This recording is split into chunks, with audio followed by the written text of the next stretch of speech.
Hello, I hope you've had a lovely week.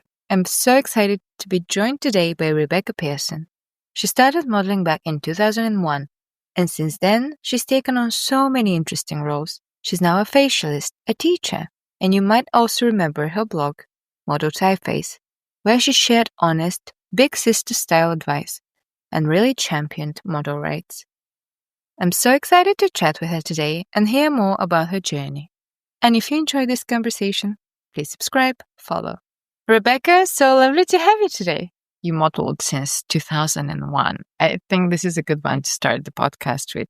Would you think 20-year-old you would think about where you are today in life? I don't think I'd be hugely surprised.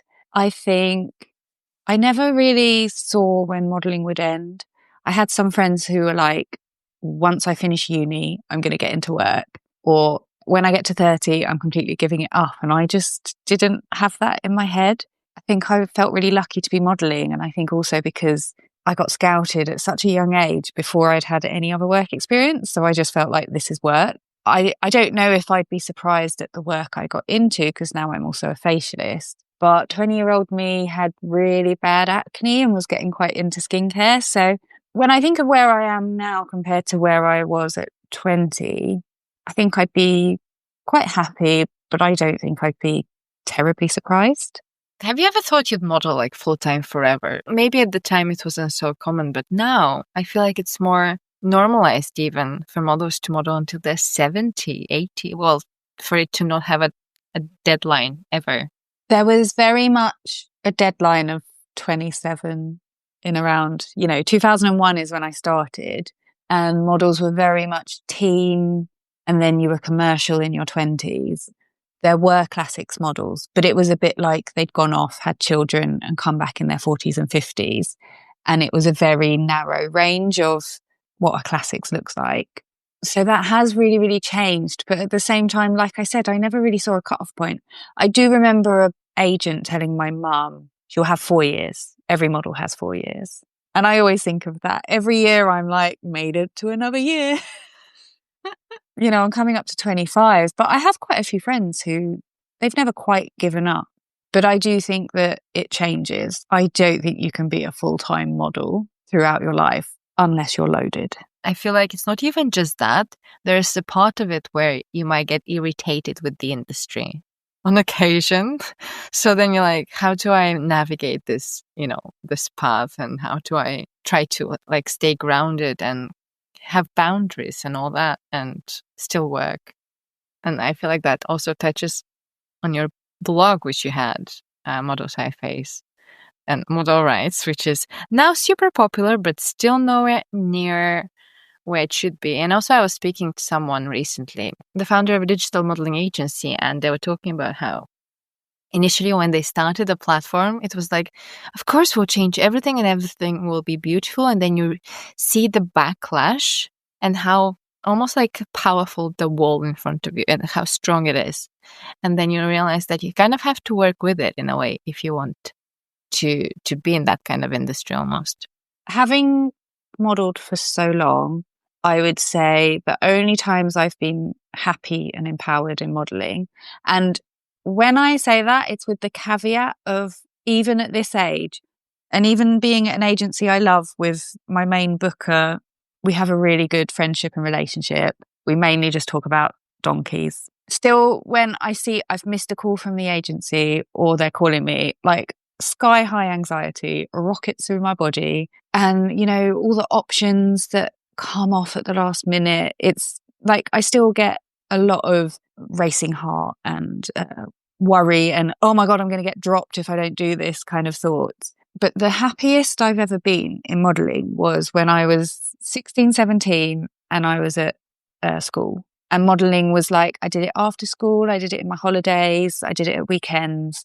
And now when I've got regular work and on my days off, I do modelling if I get jobs. And these have been my best, most empowered years. I think being a full-time model is just crushing for your self-esteem. And I just don't think it's very empowering unless you are in a very tiny minority of people who are consistently earning really well. And I think not at the very, very top as well, because I think that comes up with its own pressure. Like the Hadid must face so much pressure, for example.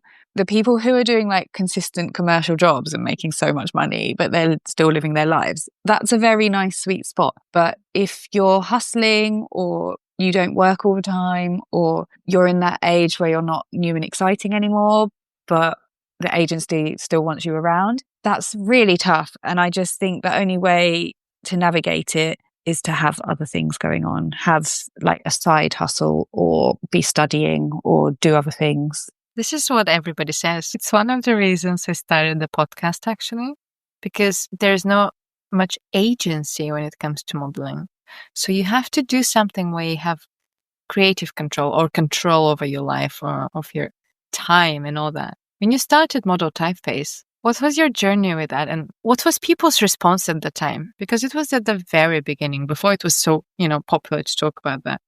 So the absolute truth of why I started Modeltypeface, I'd been trying to get into writing, and I'd done a bit of journalism. I was really lucky that I knew some people who were editors at papers and stuff. So they gave me opportunities really soon, and people were responding really well to my writing. I had a column in, it doesn't exist anymore, but it was Top Man online magazine. And I was doing these things, I think also because I'd been a full-time model for so long, people were like interested to read what I was up to because it was something new. So I had the start of a bit of a writing journalism career. And this was also the start of online magazines. Like all of these things we not take for granted, but they just exist now, right? They're just everywhere. But at the time, everything was new. We were coming from print into digital. But the truth about the blog is my agency were like, you should start a blog because so-and-so's got one, and L'Oreal pay them like $2,000 to do a post. This PR took me out to lunch, and she was like, we have so much work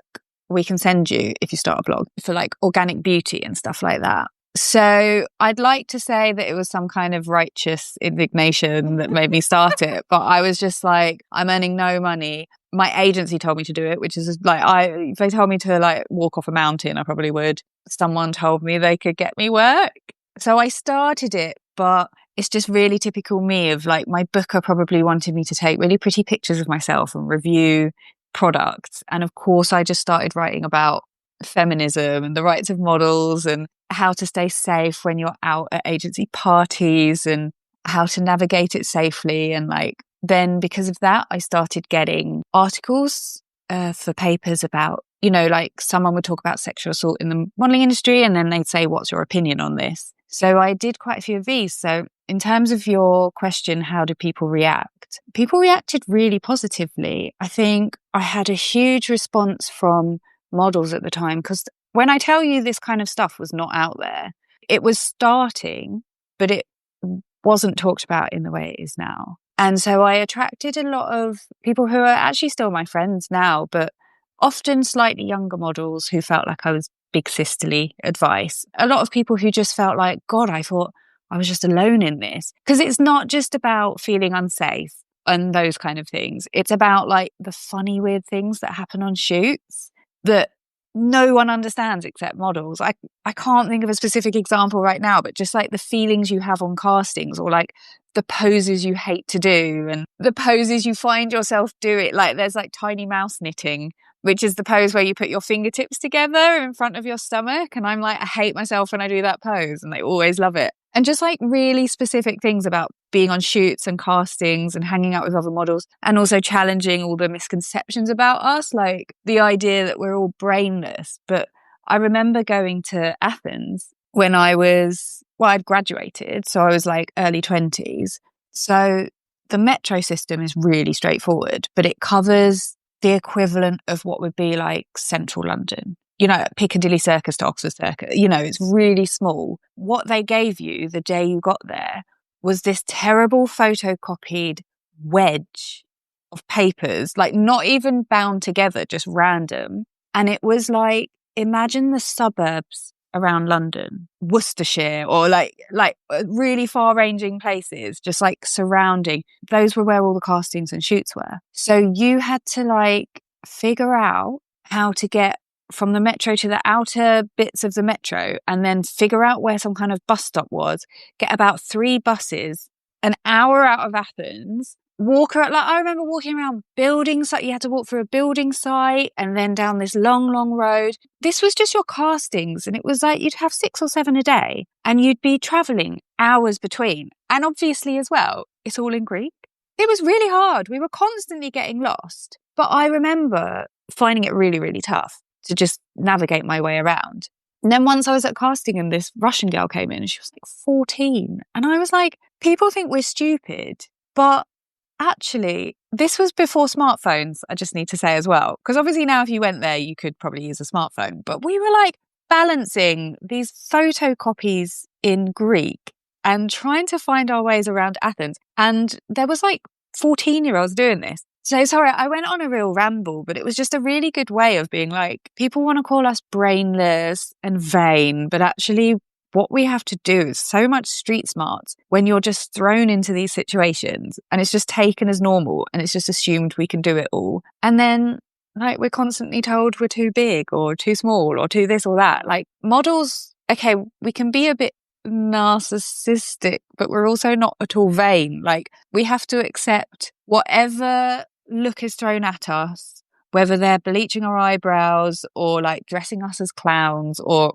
the other model looks amazing and we just look really frumpy. You just have to go for it and sell it. And I think where I was talking about these things, no one else really seemed to be doing it, especially with a bit of humour. And I think it just attracted a real community. So I think like my agency at the time, it's not the agency I'm with now, but they were just like, oh, you're moaning about modelling. And I think they were just obviously like really annoyed that I had not got loads of sponsorship from beauty brands and I was into like niche little eco brands with no money. But it had a lot of readership and it got me I went on the news to discuss it. And I'd be on shoots and people would want to talk about it with me. They wouldn't, like, it didn't put people off booking me. And I think even photographers wanted to talk to me about it. It was like a conversation starter. And I think maybe because it was done with humour and the knowledge that I still wanted people to book me, it wasn't I still want to too work out people, there. thank you. Yeah.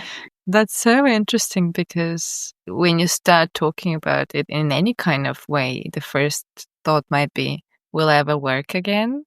That makes sense, right? To think that because you're saying things that are quite maybe negative, but also it's important to acknowledge that there are negative aspects and there are positive aspects. And also you have to build your own boundaries when it comes to modeling, especially these days. Like if you want to model right now, if you want to do it for years, for example, you have to become quite aware of what you're happy with and what you're not happy with. And this is the hill I'll die on, because a lot of models who are younger and starting now, for example, they don't know what's acceptable and what's not acceptable. I get asked this question on shoots a lot by younger models. Or maybe not even a question, something like, oh, I didn't know that it's okay to say no to something.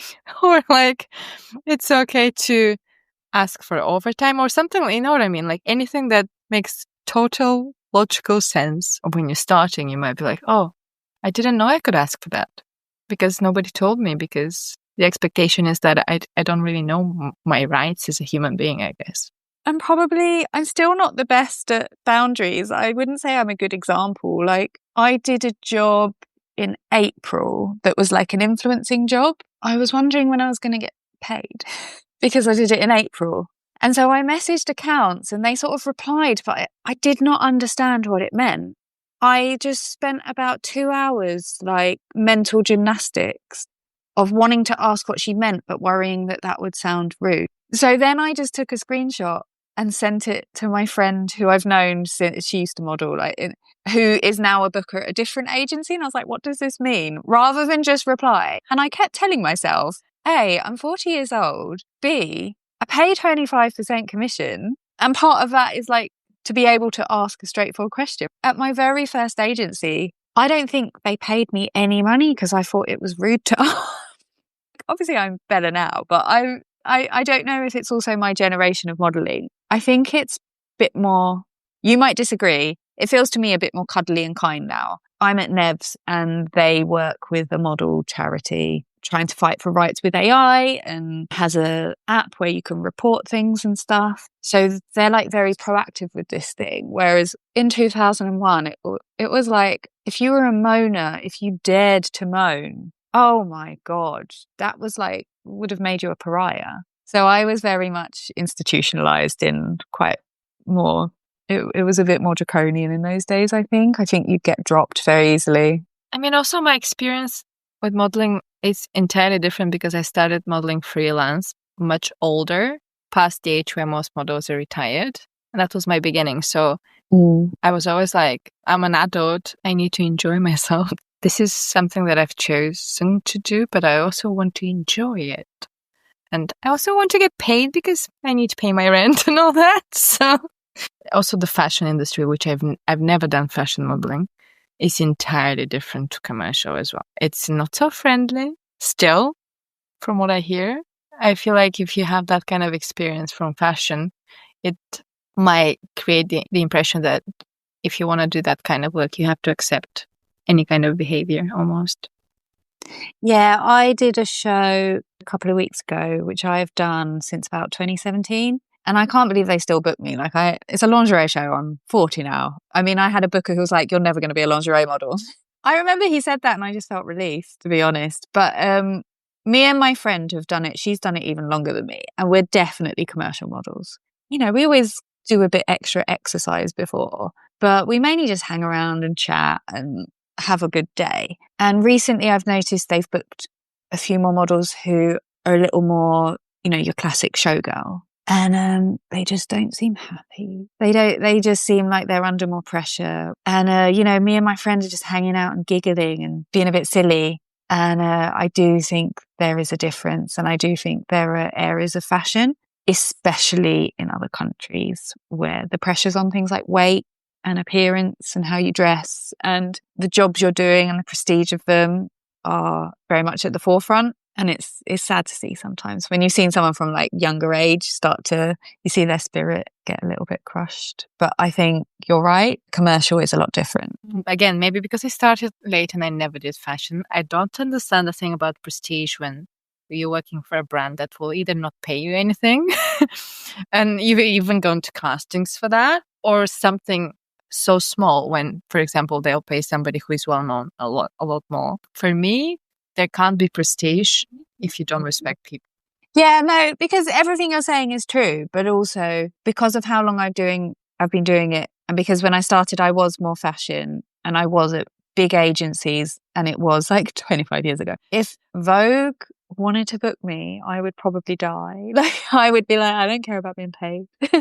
You can book me. I'll do they always paid like 100 and something. But it is in me to be like, I'd do that for no money. I wouldn't care about being paid if it was that kind of like prestige. So that's probably some kind of conditioning deep down inside me. But I got to admit that modeling now is like a treat. I don't get that many jobs in a year. It goes in waves. You know, I used to find a 9-to-5 ecom day. I was shattered at the end of a day like that. And now I'm on a job and people are like, oh, do you need a break? Do you need to sit down? Do you need a cup of tea? And I'm like, no, I'm fine. Like, I can't believe I ever thought it was hard work. You know, I had never worked in a bar when I got scouted or done the kind of jobs where you really appreciate modeling. I'd only ever modeled, and obviously I appreciated it. I understood that it was privileged, but I was also like, oh God, I'm knackered. Whereas I got to admit now I'm like 6 over-hour-long facials back to back, or teaching a group of really challenging students on my feet all day, like mental gymnastics with those kind of things, compared to putting on the outfit, taking some pictures. I say I actually enjoy a day of modeling because I don't like to use my brain in these kinds of instances. So like I'll use it for the podcast or for something else entirely. And I'm following, you know, the direction and my brain is relaxing. And everyone on the team you're all chit-chatting and you get lunch generally and stuff. Like, so I do have to admit that now I really understand the meaning of hard work. Modeling does feel like a treat. And that is not to discredit. I do remember being 16, 17 and doing 20-hour test shoots in February outside, like on rooftops or in warehouses. And it's a long day. Even that show I did, I had to get to Leicester for 9 a.m. You're working all day. I got home at 10. I also had quite a lot of Prosecco after the show. But, you know, it's a tiring day, but it's a different kind of tiring, and it's one that has a few more, you know, a bit more excitement. So I think the other thing that maybe affects me chasing money or worrying about boundaries is I'm just like, it's just a nice day for me now. It's like a little holiday. Because modeling is, I think, super glamorous, and for everyone is this still mystified industry. What would you recommend to someone who wants to get into it, maybe a little bit older, in terms of the mindset they need to build, or where they should look for opportunities, what they should be wary of? I think that the best thing you can do at whatever age you're getting into it is have a really strong sense of self, which I realize is easier said than done. I think when I was scouted, I just knew exactly who I was and I loved who I was. And so I think that at that very tender age, I wasn't that influenced in terms of diet culture and that prestige kind of thing we were talking about. Whereas when I was no longer at school and modeling was my whole life, I lost my sense of self. And I think I'm still struggling to get it back in a way. I never know what to wear into the agency. Once I'm on a job, I'm confident, but I definitely lost that. And that was really disempowering in terms of organizing finances, or maybe thinking, is it time to give up or start another job? And I put it off and put it off. And I look at other models who I know who have a really strong awareness of who they are and how they like to dress and what they want out of it. And also they'll be like, I'm not doing that casting. It's this and this. And like, there I am at the casting thinking, oh God, I hope I don't get this job. You know, I think that I see the people who really know themselves and like themselves. And I think they do the best in terms of modeling. So that's whatever age you are. I think that makes so much sense. Talking about clothes is something I relate so much with, because this is not going to go anywhere. So I can look like this. For people who are listening, never mind. We're both in baggy black t-shirts. I'm actually just in bed. Yeah, and I'm almost in bed. But when it comes to, clothing for casting, obviously it matters, because the way you present yourself is how people will perceive you. So when you go to a casting or the agency, and the way you dress obviously will make a difference. And it's just the way it is. That's what people see. And that's what you give people. Even when you go to a casting and look at other people, and you're always looking at the people who are like, oh my gosh, their style is so amazing. And they make an impression on you. And you remember them for however many hours after, but you remember this person. And it's often the people that are breaking all the rules. You know, now as well, you don't have to be a particular body type. It's the people that walk in and you just think, oh, I just want to be their friend. I just know those are probably the people who will say yes or no, or they will just ask that agent, what do you mean by this? I don't quite understand, without like a 10-hour mental breakdown about it. But it's also okay if your style isn't crazy. Like, I used to dress quite crazy when I was 16, 17 and I'd been scouted, and I got told to tone it down, and I did. But, some people do just rock a t-shirt and jeans, and it's okay. You don't have to be like the wild one or the most out there one to make an impression. Your library of work and how you are on shoots. And I do always think it's the rebookings that makes you a good model. When I started, I was not very good, and I'm not afraid to admit that. But then, and now especially, clients rebook me. Talking about clothes again, somebody was saying this on a shoot, I think. If you're comfortable in something and confident, it shows immediately. Almost like your expression, because you'll know if somebody's comfortable, if somebody's happy with themselves in their skin and their body. You can always tell when somebody's like just starting, because they're always kind of quiet in the corner. And then the person who walks into the room just takes the sign-in sheet, and you're like, okay, so they've been modeling for a long time and they're very comfortable. And also, just to add to that, I just have to say I was probably the exception there, because I was like the loudest person in the room, but also the most uncomposed. Now as well, I can go and say hello to everyone and then just sit quietly in the corner, because I know that when I model, they'll be happy. And there was this patch in probably my 20s where I was so stressed about money and work. Like, I remember giving people shoulder rubs. Not at a casting, but, on a shoot, just like, oh, they'll remember me because I give shoulder rubs. Trying to make a really memorable impression. And it's desperate. Whereas now, I usually end up chatting to everyone and making a good impression. but I have less of that, oh my God, I need to make everyone like me so they rebook me. It all comes back to being comfortable, right? Being confident. Also, people like to work with kind of happy people, friendly people, kind people, people who have a pleasant energy about them. Because energy is everything. You can always feel when it's a bit maybe like we're a bit negative, we're a bit anxious, and you react to that. You might even react subconsciously, so you might not be able to explain your reaction, but there is a reaction always. So yeah, be comfortable and be grounded. If you have other things going on, I can think of some of the biggest jobs I've booked, and I remember the castings were a real inconvenience to my day. So instead of like going to bed early and making sure I had enough time for my hair to dry just right and like psyching myself up and wearing the right outfit, it was like I wore whatever I needed to be wearing for the next thing, whether it was like a class or an appointment or whatever. And, just having that energy of like, I just need to get this done so I can do something else must have given such a different energy to like, hi everyone, please love me. So it is when you have other things going on. I think people want to know because your energy isn't like all on them. It draws them in. I love that. Well, thank you so much for talking to me today. That's all right. Thanks for asking me.